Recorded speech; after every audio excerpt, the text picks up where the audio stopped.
اسحاق ڈار نے عمران خان کو مناظرے کا چیلنج دیا کہ آؤ معیشت کا مناظرہ کرتے ہیں۔ اسحاق ڈار صاحب، آپ ان کے سامنے بیٹھ نہیں سکتے، مگر آپ کے سامنے کچھ حقائق ہم رکھ دیتے ہیں، سنتے جائیے اور اس ویڈیو کو شیئر کیجیے۔ عمران خان نے ایکسپورٹس کو فقط 3 سالوں میں $21 بلین سے بڑھا کر $38 بلین کر دیا، PIA کو خسارے سے نکالا اور منافع کی طرف گامزن کر دیا۔ کنسٹرکشن انڈسٹری کے لیے شاندار پیکیجز کا اعلان کیا جس سے 8 لاکھ نئی نوکریاں پیدا ہوئیں، حتیٰ کہ کورونا عروج پر تھا۔ ٹیکسٹائل کی تباہ حال انڈسٹری کو دوام بخشا، ایکسپورٹ کو $20 ارب تک لے گیا، جو کہ گزشتہ حکومتوں میں فقط $9 ارب تک محدود ہو کر رہ گئی تھی۔ ہم آج $2 ارب کے لیے IMF کے آگے پاؤں رگڑ رہے ہیں، بھیک مانگ رہے ہیں، در بدر کی ٹھوکریں کھا رہے ہیں، جبکہ عمران خان نے ریکوڈک میں ضائع کیے گئے $11 بلین جرمانے کو $9 ارب انویسٹمنٹ میں تبدیل کروا کے ملک و قوم کی خدمت کی۔ Billion tree tsunami project launch کیا جسے عالمی سطح پر بے پناہ پذیرائی ملی، جس کے تحت 2 بلین درخت لگائے جا چکے ہیں، جس نے عالمی سطح پر کلائمیٹ تبدیلی میں اہم کردار ادا کیا۔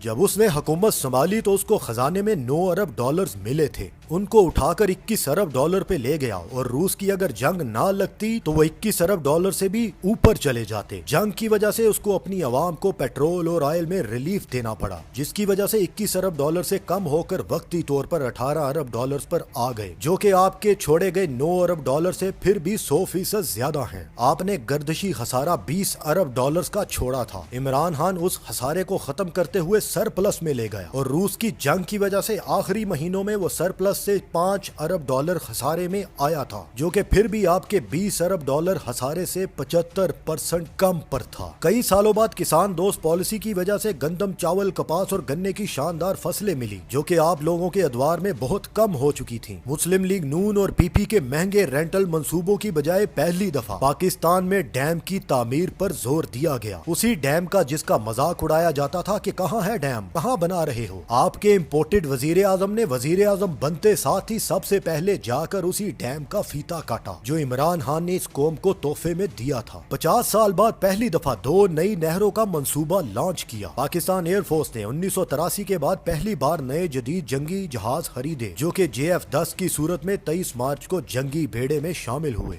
بینکوں کو انتہائی کم ریٹ پر مڈل کلاس لوگوں کو گھروں کے لیے قرضے دینے پر راضی کیا، جس کے تحت بے شمار لوگوں کو قرضے جاری کیے گئے۔ اپنے 3 سالوں میں ملک میں کاروں، موٹر سائیکلوں، ٹریکٹروں کی ریکارڈ پروڈکشن کی، جو کہ بہترین معیشت کے اشارے کہلاتے ہیں۔ پورے ملک میں 10 لاکھ کا ہیلتھ انشورنس کاٹ دیا۔ سردیوں میں ایک خاندان کو سڑک پر سوتے ہوئے دیکھا تو ملک بھر میں 150 پناہ گاہیں اور شیلٹر ہومز بنا دیے، جہاں کھانے تک مفت دیے جاتے تھے۔ 70 سالوں میں پہلی بار ایک نصاب تعلیم کو رائج کر کے غریب اور امیر کی تقسیم ختم کی۔ تاریخ میں پہلی بار اوورسیز پاکستانیوں کو براہ راست پاکستانی بینکوں تک رسائی دی۔ $3 بلین کی انویسٹمنٹ روشن ڈیجیٹل اکاؤنٹ کے ذریعے پاکستان میں لایا۔ غیر ملکی زر مبادلہ کو $19 بلین سے بڑھا کر $31 بلین تک لے گیا۔ کورونا لاک ڈاؤن کے باوجود، عالمی دباؤ کے باوجود بہترین انداز میں ہینڈل کیا۔ WHO اور UNO نے کہا دنیا پاکستان سے سیکھے کیسے کورونا میں آگے چلنا ہے۔ پاکستان میں سیاحت کے فروغ کے لیے مختلف کام کیے، ڈسکور پاکستان چینل بنایا، اسکردو انٹرنیشنل ایئرپورٹ کا قیام کیا،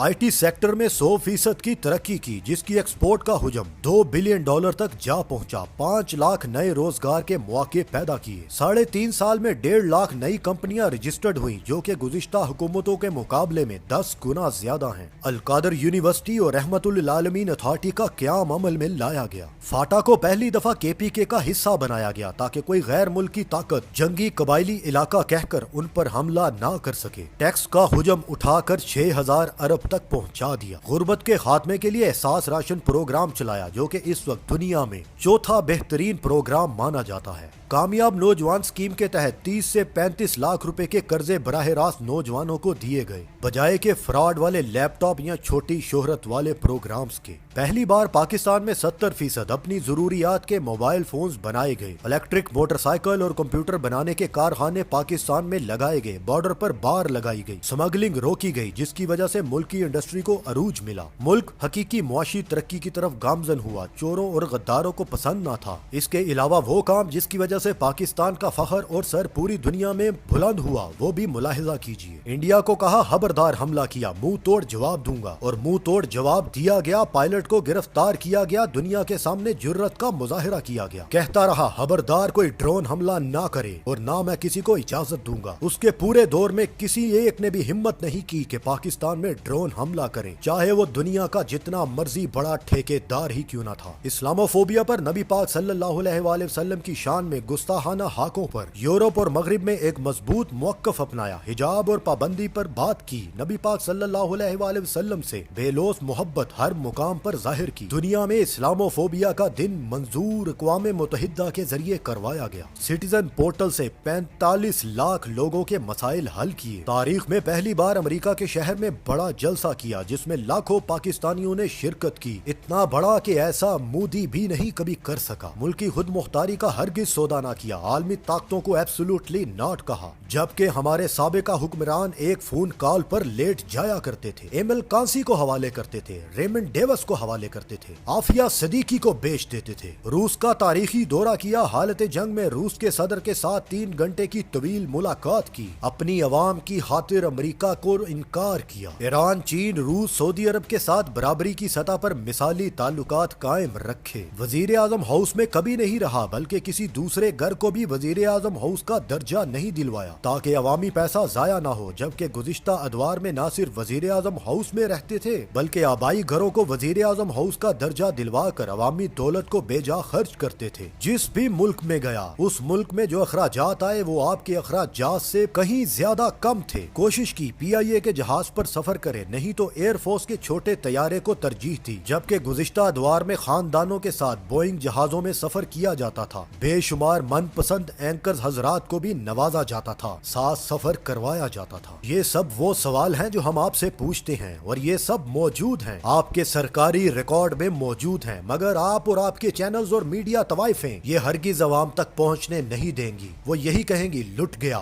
برباد کر دیا، تباہ کر دیا، اس کو ہٹاؤ نہیں تو ملک کا بیڑا غرق ہو جائے گا۔ اور آج وہ سب خاموش ہیں، تباہی اور بربادی کے باوجود زبانیں بند ہیں۔ وجہ صرف ایک تھی، اس کا صرف اتنا قصور تھا، وہ آپ لوگوں کی طرح صحافیوں اور چینلز کی خرید و فروخت میں ملوث نہیں تھا۔